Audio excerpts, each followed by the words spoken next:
Hey, Get Fox here. So let's talk about the market in MLB The Show 18 community market.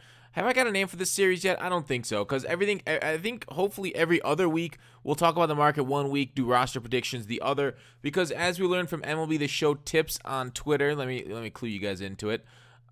This roster update with transaction plus new players is Friday. News about the next attribute update will be Friday's developer blog. So the attribute updates aren't going to be every week. So I don't need to do those videos every week. So maybe it's every 2 weeks. That'd be kind of cool. Because then I could do one video talk about the market, one video doing roster predictions every other week, and it'd be perfect for the channel content. But life is rarely that perfect. So we'll see what they have to say about it Friday on theshownation.com. And the Show Nation, I want to talk about last week's roster predictions and what we talked about. Pretty glitchy. So you can go to these roster updates. This happened last week. If you followed along with my guide for who to update. So there's a lot of ups and downs here, and who to grab. I ended up getting 23 of the 33 guys. I think it's 33. I can count. 4, 5, 6, 7, 8, 9, 10.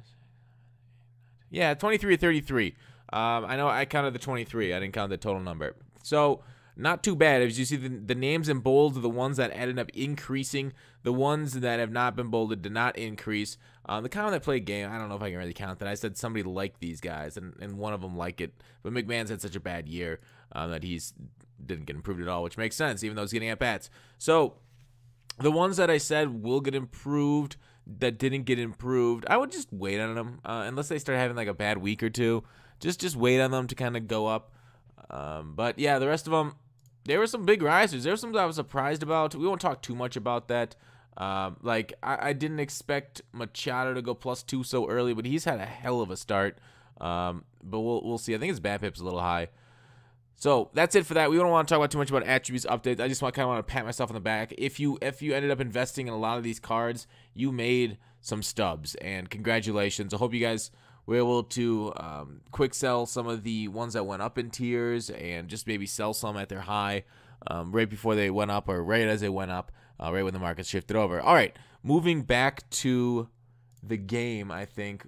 But I guess a little bit we'll talk about rewards. April monthly flashback with new program with plat. So new packs are coming out, and new packs always make people rip a ton of them. You'll see people come on, like YouTubers come on and rip a bunch, and there's a whole bunch of people in the community that get excited about new content, so they end up ripping a bunch of packs. So it ends up increasing the supply of cards. And as you guys know, because you've taken economics, an increased supply of cards means the card prices will go down. Generally, down on Friday is the move for card prices when things get added to the game. So don't expect. Generally, I guess the trend line is to get high on Thursday, as everybody expects. Say updates to stats to their cards, and then kind of crash on Friday when all the packs hit the market and people pull, and they'll be like yelling and shouting about their diamond pulls and undercut other people. So that's kind of the market trend. It's not exactly like that. Some of these cards don't have any supply left. Like Robinson Cano, he was given out and he's gone. Like if you picked him up the day that rewards dropped, people were buying him for 40K. Let's take a look at this. Marketplace trends. See how he's down under? He's up to 200K. But anyways, oh sorry, it's kind of hard to see because there's not much difference on the right when he dropped. But like you could get him for 40K yesterday. Today he's up over 50. I'm looking at the sell now price. So definitely those cards that are very good, like this Cano's got decent pop, good fielding, vision, contact. Not the fastest, but 51, whatever. That's not going to do a lot of damage, but serviceable. He's not 0. So it goes up with no more supply in the market. Same thing happened to a trash card like, where'd I leave him at? Brock. After he went out of packs, he's trash. Isn't he out of packs now? He's risen 10K. I can't remember how. Yeah, Brock was in Series 1. He was a Series 1 card, and he's trash. And he went up 10K. He doubled in price since he went out of packs. So that's a lot of coins to be made there, right there when the supply dries up, because people are still going to want these cards. They're still top end overall cards, even if they don't produce like it. I'm looking at you, Lou Brock. You still are fast, and maybe when they buff contact players, if they ever do that, which I doubt. But overall, the market, like the Trout, everybody's kind of thinking like he's having a hell of a spring. He might go up in overall, but we'll see in a little bit. So we'll wait for that developer's blog. The new event's going to come out with a 92 overall reward. If you have time over the weekend, grind the hell out of that event. If you can get that 92 overall reward out of that event, you sell it right away. That's the maximum price it's going to be. If you wait just a week, you are going to cut your profits. I don't know if I'm going to give a percentage on it, but you're going to cut them dramatically if you wait to finish that event. So if you can, no life the event the first weekend, just grind through it. You'll face a lot of maybe new players, maybe people that are excited. Maybe it'll be easier than later in the event when kind of everybody's kind of experienced with it. So another thing with events, though, when they come live, the players that are included in the event, their price will go up. And I don't know. We don't know ahead of time what's coming with these events. It'd be nice if we were. Then we could stock up and invest in players. But it might be worth looking at the cards that are available for the event, especially like the high ones, like the ones with high power, the ones that are very valuable that people are going to want to use.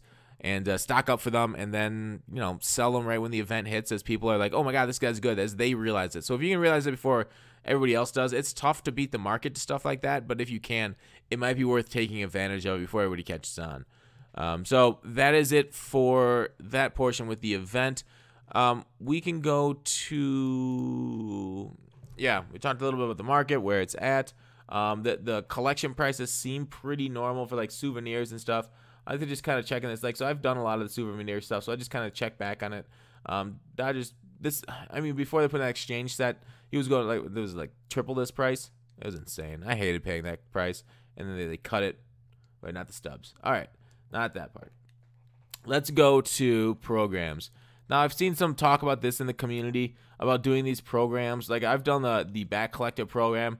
You get Stargell for the back collector. And then basically, we've talked about this before with the exchanges. Once you get NAT collector items and any items NAT, put them into these exchange sets to get cards that are going to sell. If you're not going to fill out other exchanges for like even live series cards that you put in and lock into live collections, if you do that, you can end up putting them into.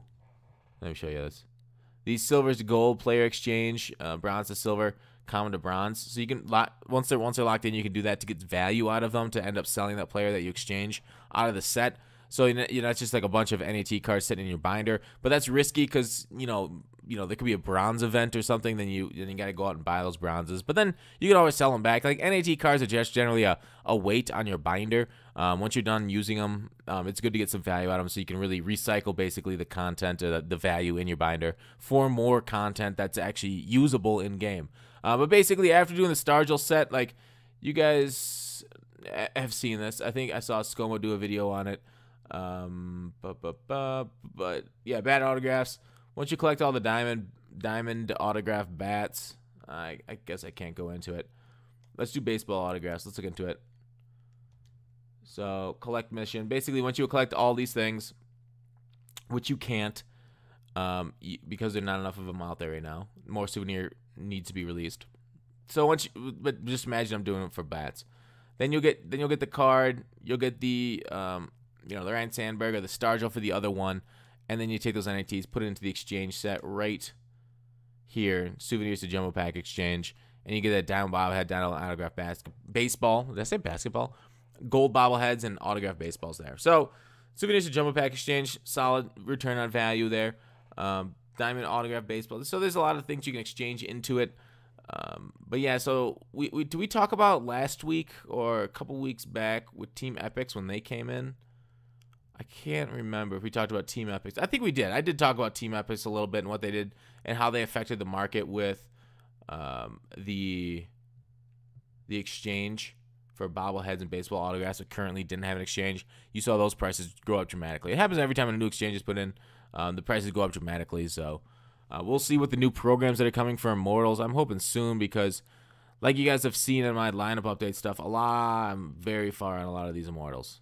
Very close. Just waiting on these, basically, number 2 program souvenirs to finish off each of the Immortals. I don't have the Gaza Joe Wagner done. Those things are insane. All right, so that is it for this market. Let me know what you guys want me to talk about in the market going forward. I think this ended up being like a perfect length. I want to keep it around 10 minutes, but we will go like ideally under, because everybody says like, oh, we go over 10 minutes to get that more advertising. I've talked about this before on MLB videos, but I only ever run one ad anyway, so it doesn't really matter what the length of the video is. You only get one pre-roll. You don't get a mid-roll on me because I hate mid-rolls. But anyways, enough of that nonsense. Let's stop it. Let me know in the comments what you guys think. Thanks for watching. Call to action. I'll see you tomorrow.